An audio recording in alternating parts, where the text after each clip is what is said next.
Hello friends, welcome back to my kitchen. ಇವತ್ತು ನಾನು ಮಾಡಿ ತೋರಿಸ್ತಿರುವಂಥ ರೆಸಿಪಿ ಶಾವಿಗೆಯಿಂದ ಮಾಡುವಂಥ ಒಂದು ಪಲಾವ್ ಅಥವಾ ಬಿರಿಯಾನಿ ಅಥವಾ ಸಿಂಪಲ್ ಬಾತ್ ಅಂತಲೂ ಹೇಳ್ಬೋದು. ಇದು ಬೆಳಗಿನ ಉಪಹಾರಕ್ಕೆ ಅಥವಾ ಮಧ್ಯಾಹ್ನ ಅಥವಾ ಈವ್ನಿಂಗಿಗೆ ಸಹ ಮಾಡ್ಕೋಬಹುದು. ತುಂಬ ಟೇಸ್ಟಿಯಾಗಿರುವಂಥ ಒಂದು ಈ ಡಿಶ್ನ ಅನ್ನ ಬಳಕೆ ಮಾಡದೇ ಇರೋ ಟೈಮಲ್ಲಿ, ನೀವು ಪಲಾವ್ ಮಾಡೋ ಟೈಮಲ್ಲಿ ಅನ್ನ ಬಳಸಲ್ಲ ಅಂದರೆ ಈಸಿಯಾಗಿ ಇದನ್ನು ಮಾಡ್ಕೋಬೋದು. ಸೊ ಬೆಳಗಿನ ಉಪಹಾರಕ್ಕೆ ಈಸಿಯಾಗಿ ಮಾಡ್ಕೋಬೋದು. ತುಂಬ ಚೆನ್ನಾಗಿರುತ್ತೆ ಇದು. ಇದಕ್ಕೆ ನಾನು ಬಳಸ್ತಾ ಇರೋದು ಆಶೀರ್ವಾದ್ ಅವ್ರದ್ದು ವರ್ಮಿಸೆಲ್ಲಿ. ಇದು ರೋಸ್ಟೆಡ್ ವರ್ಮಿಸೆಲ್ಲಿ ತೊಗೊಂಡಿದ್ದೀನಿ. ಇದು ವೀಟಿಂದ ಮಾಡಿರುವಂಥ ಒಂದು ಶಾವಿಗೆ. ಇದು ಆಲ್ರೆಡಿ ಹುರಿದಾಗಿದೆ. ಸೊ ನಾನು ಇದನ್ನು ಹುರಿಯೋದಕ್ಕೆ ಹೋಗೋದಿಲ್ಲ. ಈ ಕಪ್ಪಿನ ಅಳತೆಯಲ್ಲಿ 3 ಕಪ್ ಆಗುವಷ್ಟು ಅಳತೆಯ ಶಾವಿಗೆಯನ್ನು ನಾನು ಇದಕ್ಕೆ ಬಳಸ್ತಾ ಇದ್ದೀನಿ. ಈಗಾಗಲೇ ನಾನು ನೀರನ್ನು ಕುದಿಯೋದಕ್ಕೆ ಇಟ್ಕೊಂಡಿದ್ದೀನಿ. ನೀರು ಕುದ್ದ ಮೇಲೆ ಇದಕ್ಕೆ ಸ್ವಲ್ಪ ಉಪ್ಪು ಮತ್ತು ಎಣ್ಣೆ ಇವೆರಡನ್ನ ಹಾಕ್ಕೊಂಡು, ಮಾಮೂಲಿ ನಾವು ಚಿತ್ರಾನ್ನಕ್ಕೆಲ್ಲ ಹೇಗೆ ಶಾವಿಗೆನ ಬೇಯಿಸ್ಕೊಳ್ತೀವೋ ಆ ಮೆಥಡಲ್ಲಿ ಬೇಯಿಸ್ಕೊಳ್ಳೋದು. ಹುರಿದಾಗಿರೋ ಶಾವಿಗೆ ಆಗಿರೋದ್ರಿಂದ ಡೈರೆಕ್ಟಾಗಿ ನಾನು ಇದನ್ನು ಕುದಿಯೋ ನೀರಿಗೆ ಹಾಕ್ತಾ ಇದ್ದೀನಿ. ಹಾಕಿದ ತಕ್ಷಣ ಇದನ್ನು ನಾವು ಗಂಟಾಗೋದಕ್ಕೆ ಬಿಡಬಾರ್ದು, ತಕ್ಷಣ ಮಿಕ್ಸ್ ಮಾಡಬೇಕು. ಆಮೇಲೆ ಒಂದು 5 ನಿಮಿಷ ಮಿನಿಮಮ್ ನಾವು ಇದನ್ನು ಬೇಯಿಸಬೇಕಾಗತ್ತೆ. ಅಕ್ಕಿದು ಶಾವಿಗೆ ಬಳಸಿದರೆ ಬೇಗ ಆಗೋಗುತ್ತೆ, 2-3 ನಿಮಿಷದಲ್ಲಿ. ಗೋಧಿದಾಗಿರೋದ್ರಿಂದ ಸ್ವಲ್ಪ ಟೈಮ್ ಹಿಡಿಯುತ್ತೆ. ಒಂದು 5 ನಿಮಿಷ ಆದಮೇಲೆ ಮೆತ್ತಗಾಗಿದೆ ಇದು. ಇದನ್ನು ನಾನಿವಾಗ ಸೋಸ್ಕೋತೀನಿ. ಇವಾಗ ಈ ಥರ ಒಂದು ಅಗಲವಾದ ಜರಡಿನಲ್ಲಿ ನಾವು ಇದನ್ನು ಸೋಸ್ಕೊಂಡ್ರೆ ಆಮೇಲೆ ತಕ್ಷಣ ಸ್ವಲ್ಪ ತಣ್ಣೀರಲ್ಲಿ ಇದನ್ನು ತೊಳೆದು ಬಿಡಬೇಕು. ರನ್ನಿಂಗ್ ವಾಟರಲ್ಲಿ ತೊಳೆದ ತಕ್ಷಣ ಏನಾದರೂ ಹಿಟ್ಟಿನ ಅಂಶ ಇದ್ದರೆ ಹೋಗುತ್ತೆ. ಆಮೇಲೆ ಸ್ವಲ್ಪ ಎಣ್ಣೆ ಹಾಕಿ ಇಟ್ಬಿಟ್ರೆ ಅದು ಉದುರುದ್ರಾಗಿ ಚೆನ್ನಾಗಿರುತ್ತೆ. ಒಂದು ಬಾಣಲೆಗೆ ಸ್ವಲ್ಪ ತುಪ್ಪ ಹಾಕ್ಕೊಂಡಿದ್ದೀನಿ. 2 ಟೇಬಲ್ ಚಮಚ ಆಗುವಷ್ಟು ತುಪ್ಪ, ಅಷ್ಟೇ ಅಳತೆಯ ಎಣ್ಣೆ ತೊಗೊಂಡಿದ್ದೀನಿ ನಾನು. ಅದಷ್ಟು ಬಿಸಿ ಆದಮೇಲೆ ಅದಕ್ಕೆ ಉದ್ದಿಗೆ ಹೆಚ್ಚಿರುವಂಥ ಈರುಳ್ಳಿಯನ್ನು ಹಾಕ್ಕೊಳ್ತಾ ಇದ್ದೀನಿ. ಇದನ್ನು ಸ್ವಲ್ಪ ಬಾಡಿಸ್ಕೊಳ್ಳೋಣ ನಾವು. ಬಾಡಿಸ್ಕೊಂಡಾದ್ಮೇಲೆ 1 ಚಮಚ ಆಗುವಷ್ಟು ಶುಂಠಿ ಬೆಳ್ಳುಳ್ಳಿ ಪೇಸ್ಟ್ ಹಾಕ್ಕೊಂಡಿದ್ದೀನಿ. ಇದು ಹಾಕಿದ ಮೇಲೆ ಸಹ ಒಂದು 2 ನಿಮಿಷ ಚೆನ್ನಾಗಿ ಇದನ್ನು ನಾವು ಬಾಡಿಸ್ಕೋಬೇಕು. ಅಷ್ಟರಲ್ಲಿ ನಾವು ಇದಕ್ಕೆ ಬಳಸುವಂಥ ತರಕಾರಿಗಳನ್ನು ಬೇಯಿಸಿ ರೆಡಿ ಮಾಡಿ ಇಟ್ಕೋಬೇಕು. ನಾನಿಲ್ಲಿ ಈ ತರಕಾರಿಗಳನ್ನು ಸ್ಟೀಮ್ ಕುಕ್ ಮಾಡಿ ರೆಡಿ ಮಾಡಿ ಇಟ್ಕೊಂಡಿದ್ದೀನಿ.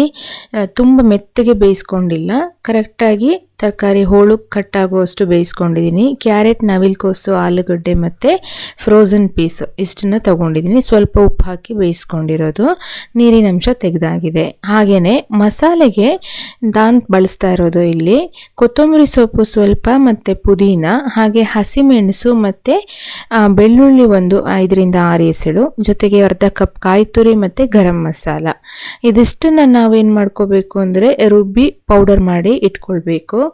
ಇವೆಲ್ಲ ಒಟ್ಟಿಗೆ ನಾನೊಂದು ಮಿಕ್ಸಿ ಜಾರ್ಗೆ ಹಾಕ್ಕೊಳ್ತೀನಿ. ಆಮೇಲೆ ನೀರನ್ನು ಹಾಕೋದಿಲ್ಲ, ಹಾಗೇ ಡ್ರೈ ಆಗಿ ಒಂದು ಸ್ವಲ್ಪ ತರಿಯಾಗಿ, ತುಂಬ ನುಣ್ಣಗೆ ಪೇಸ್ಟ್ ಮಾಡೋದಲ್ಲ, ಒಂದು ಸ್ವಲ್ಪ ತರಿಯಾಗಿ ಇದನ್ನು ಆಲ್ಮೋಸ್ಟ್ ಪೌಡರ್ ಥರನೇ ಮಾಡ್ಕೊಳ್ಳೋದು. ನೀರು ಹಾಕದೇ ಇದ್ದರೆ ಅದು ಪುಡಿ ಥರನೇ ಆಗಿರುತ್ತೆ.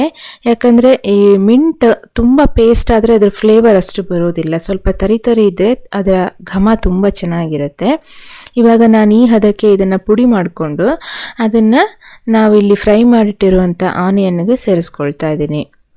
ಇದರಲ್ಲಿ ಸಹ ನಾವು ಬೆಳ್ಳುಳ್ಳಿಯನ್ನು ಬಳಸಿರೋದ್ರಿಂದ ಅದರೆಲ್ಲ ಹಸಿ ವಾಸನೆ ಹೋಗೋ ತನಕ ನಾವು ಸ್ವಲ್ಪ ಈ ಥರ ಇದನ್ನು ಫ್ರೈ ಮಾಡಬೇಕಾಗತ್ತೆ 1-2 ನಿಮಿಷ. ಅದಾದಮೇಲೆ ಬಾಡಿಸ್ಕೊಂಡಾದ್ಮೇಲೆ ಇದಕ್ಕೆ ಈ ಮಸಾಲೆಗೆ ಬೇಕಾಗುವಷ್ಟು ಉಪ್ಪನ್ನು ಹಾಕ್ಕೊಳ್ಳೋಣ.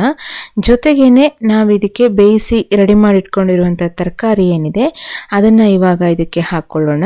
ನೀರಿನಂಶ ಆದಷ್ಟು ನಾವು ತೆಗೆದುಬಿಟ್ಟು ಬರೀ ತರಕಾರಿನ ಹಾಕಿದ್ರೆ ಒಳ್ಳೆಯದು.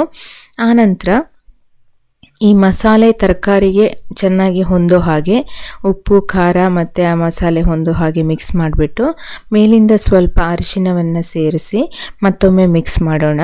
ಚೆನ್ನಾಗಿ ಇದು ಮಸಾಲೆ ತರಕಾರಿ ಎಲ್ಲ ಮಿಕ್ಸ್ ಆದಮೇಲೆ ನಾವಿದಕ್ಕೆ ಬೇಯಿಸಿ ಆರಿಸಿಟ್ಟಿರುವಂಥ ಈ ಶಾವಿಗೆ ಏನಿದೆ ಅದನ್ನು ಹಾಕ್ಕೋಬೇಕು. ಅವರು ಹೇಳೋ ಥರ ಇದು ಉದುರುದ್ರಾಗೇ ಇರುತ್ತೆ, ಬಟ್ ನಾವು ಒಂದು ಸ್ವಲ್ಪ ಎಣ್ಣೆ ಹಾಕಿಟ್ರೆ ಒಳ್ಳೆಯದು ತಣ್ಣೀರಲ್ಲಿ ತೊಳೆದ ಮೇಲೆ.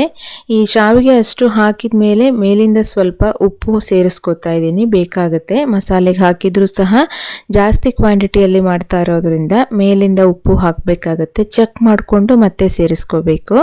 ಮಿಕ್ಸ್ ಮಾಡುವಾಗಲೂ ಅಷ್ಟೇ 2 ಈ ಥರ ನಾವು ಸ್ಪ್ಯಾಚುಲ ತೊಗೊಂಡು ಹಾಕ್ಕೊಂಡು ನಿಧಾನಕ್ಕೆ ಈ ಥರ ಮಿಕ್ಸ್ ಮಾಡಬೇಕು. ನೂಡಲ್ಸ್ ಮಿಕ್ಸ್ ಮಾಡ್ತೀವಲ್ಲ ಹಾಗೆ.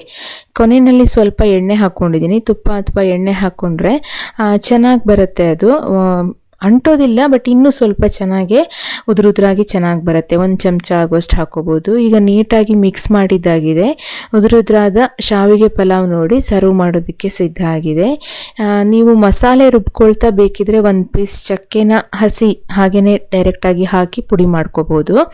ತುಂಬ ಚೆನ್ನಾಗಿರುತ್ತೆ. ಇದನ್ನು ನಾನು ಈರುಳ್ಳಿ ಮತ್ತು ಟೊಮ್ಯಾಟೊ ಮೊಸರು ಬಜ್ಜಿ ಜೊತೆಗೆ ಸರ್ವ್ ಮಾಡ್ತಾ ಇದ್ದೀನಿ. ಸಿಂಪಲ್ಲಾಗಿ ಮಾಡಿರೋದು. ಈರುಳ್ಳಿ ಟೊಮ್ಯಾಟೊ ಹೆಚ್ಕೊಂಡು ಹಸಿಮೆಣಸು, ಕೊತ್ತಂಬರಿ ಸೊಪ್ಪು, ಉಪ್ಪು ಮತ್ತು ಮೊಸರು ಜೊತೆಗೆ ಮಿಕ್ಸ್ ಮಾಡಿರೋದು. ಸೊ ಬೆಳಗಿನ ತಿಂಡಿಗಾಗಲಿ, ಮಧ್ಯಾಹ್ನಕ್ಕಾಗಲಿ, ಈವ್ನಿಂಗ್ಗಾಗಲಿ ನಾವು ಇದನ್ನು ಈಸಿಯಾಗಿ ಪ್ರಿಪೇರ್ ಮಾಡ್ಕೋಬೋದು. ಅನ್ನದ ಬಳಕೆ ನಿಮಗೆ ಬೇಡ ಅನಿಸಿದಾಗ ಶಾವಿಗೆಯನ್ನು ಬಳಸಿ ಈ ರೀತಿ ಒಮ್ಮೆ ಪಲಾವ್ ಮಾಡಿ ನೋಡಿ. ಹೇಗೆ ಬಂತು ಅಂತ ತಿಳಿಸಿ. ಈ ರೆಸಿಪಿ ನಿಮಗೆ ಇಷ್ಟ ಆದರೆ ಲೈಕ್ ಮಾಡಿ, ಶೇರ್ ಮಾಡಿ, ನನ್ನ ಚಾನಲ್ನ ಸಬ್ಸ್ಕ್ರೈಬ್ ಮಾಡ್ಕೊಳ್ಳಿ. Thank you for watching.